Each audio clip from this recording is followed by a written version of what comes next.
NDA శాసనసభ పక్ష సమావేశానికి విచ్చేసిన తెలుగుదేశం ఎమ్మెల్యేలకి, జనసేన ఎమ్మెల్యేలకి, భారతీయ జనతా పార్టీ ఎమ్మెల్యేలకి మనస్ఫూర్తిగా మీ అందరికీ నా హృదయపూర్వక నమస్కారాలు. మీ అందరికీ నా హృదయపూర్వక స్వాగతం తెలియజేసుకుంటున్నాను. వేదిక పైన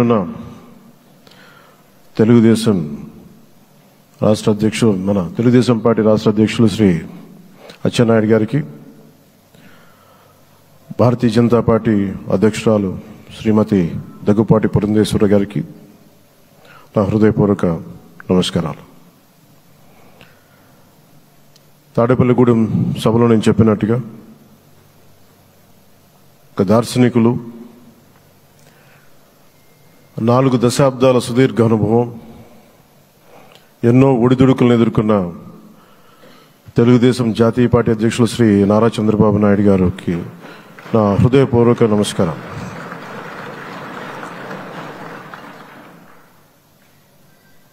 గత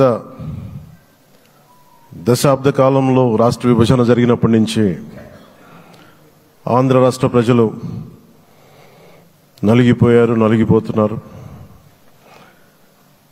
గత 5 సంవత్సరాలుగా మరి రాష్ట్రంలోని విపత్కర పరిస్థితులు తెలుసు.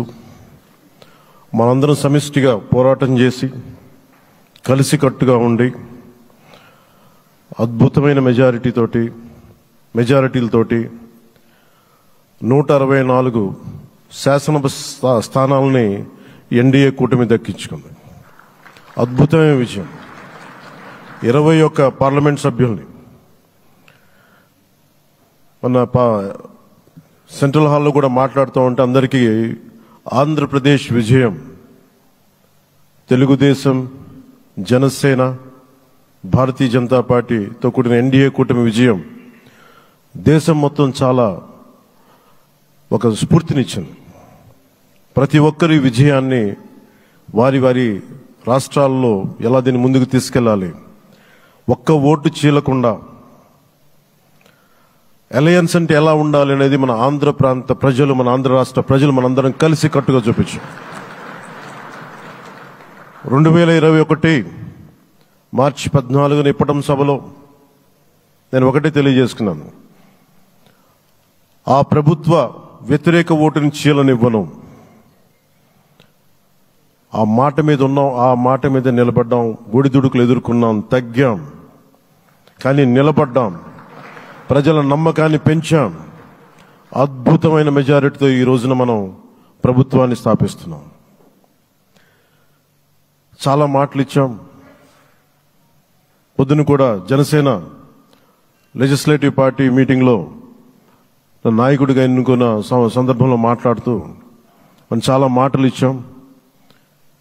ఇది కక్ష సాధింపులకి సమయం కాదు, ఇది వ్యక్తిగత దూషణలకి సమయం కాదు. ఇది 5 కోట్ల మంది పైగా ప్రజలు మన మీద నమ్మకాన్ని పెట్టుకున్నారు. మన మీద మనందరం ఉమ్మడిగా, మనందరం సమిష్టిగా ఆంధ్రప్రదేశ్ ప్రజలు ఏ అభివృద్ధి అయితే కోరుకుంటున్నారో మనందరం సమిష్టిగా దీన్ని ముందుకు తీసుకెళ్లాలి, అభివృద్ధి పథంలో నడిపించాలి. విద్య, వైద్యం, ఉపాధి, సాగునీరు, తాగునీరు, లా అండ్ ఆర్డర్ ఇవన్నీ చెప్పొచ్చాం. మనం బలంగా నిలబడతామని. అలాగే మేనిఫెస్టోలో, ఉమ్మడి మేనిఫెస్టోలో చాలా మాటలు ఇచ్చాం. వాటన్నిటినీ బాధ్యతగా ముందుకు తీసుకెళ్లాల్సిన అవసరం ఉంది. ఇలాంటి ఛాలెంజింగ్ టైమ్స్లో ఒక సుదీర్ఘమైన అనుభవం ఉన్న నాయకులు కావాలి. 4 దశాబ్దాల అనుభవం, అభివృద్ధి మీద అపారమైన అవగాహన, పెట్టుబడులను తెచ్చే సమర్థత, ప్రతిభ. విదేశాల్లో ఉండే నాయకుల్ని, మలేషియా దగ్గర నుంచి, సింగపూర్ దగ్గర నుంచి, యూరోప్ దగ్గర, అమెరికా నుంచి, ఆ దేశాల అధ్యక్షుల్ని తెలుగు రాష్ట్రాల వైపు దృష్టి మళ్లించేంత శక్తి, సమర్థత ఉన్న శ్రీ నారా చంద్రబాబు నాయుడు గారికి ఆయన నాయకత్వం చాలా అవసరం. ఆయన అనుభవం చాలా అవసరం. అలాంటి అపారమైన అనుభవం ఉన్న వ్యక్తిని, అనుభవం ఒకటే కాదు, ధైర్యశాలి. ఈ రోజుకి నాకు ఒకటే గుర్తుంటుంది. మన తాడేపల్లిగూడెం సభలో చెప్పాను, చాలా క్లేమోర్ మైన్స్ పేలిపోతే జీప్ ఎగిరిపోయి కింద పడితే చొక్కా దులుపుకొని ఆయన మళ్లీ వచ్చి రాజకీయం చేసిన వ్యక్తి. ఈ రోజున సైబరాబాద్ ఉంది అంటే అది శ్రీ చంద్రబాబు నాయుడు గారి దార్శనికత. అలాంటి వ్యక్తి, ఆయన అనుభవం ఈ రోజున 2024 ఆంధ్రప్రదేశ్కి ఎన్డీఏ కూటమి తరపు నుంచి ముఖ్యమంత్రి అభ్యర్థిగా శ్రీ నారా చంద్రబాబు నాయుడు గారి పేరుని జనసేన పార్టీ పక్షాన నుంచి మేము బలపరుస్తున్నాం.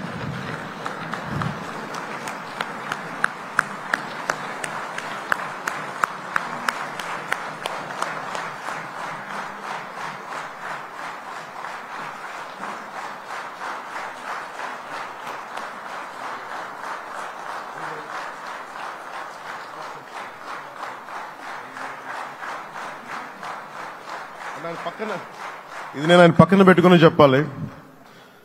ఆయన నలిగిపోయారు.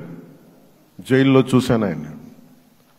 పాపం భువనేశ్వర్ గారి బాధను చూశాను. నేను అనుకున్నాను, అమ్మా మీరు కన్నీళ్లు పెట్టకండి, మంచి రోజులు వస్తాయని చెప్పిన మంచి రోజులు వచ్చినాయి. వారికి మనస్ఫూర్తిగా వారికి నా హృదయపూర్వక శుభాకాంక్షలు. మీరు అద్భుతమైన పాలన ఇవ్వాలి అందరికీ మనస్ఫూర్తిగా మీకు నేను తెలియజేసుకున్నాను సార్. సో ఇప్పుడు శ్రీ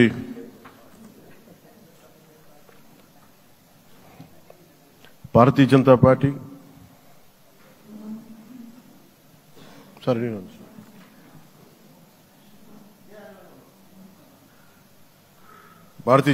అధ్యక్షురాలు శ్రీమతి దగ్గుపాటి పురంధేశ్వరి గారిని వచ్చి వారి మద్దతు వారి సందేశం ఇవ్వమని కోరుకుంటున్నాను.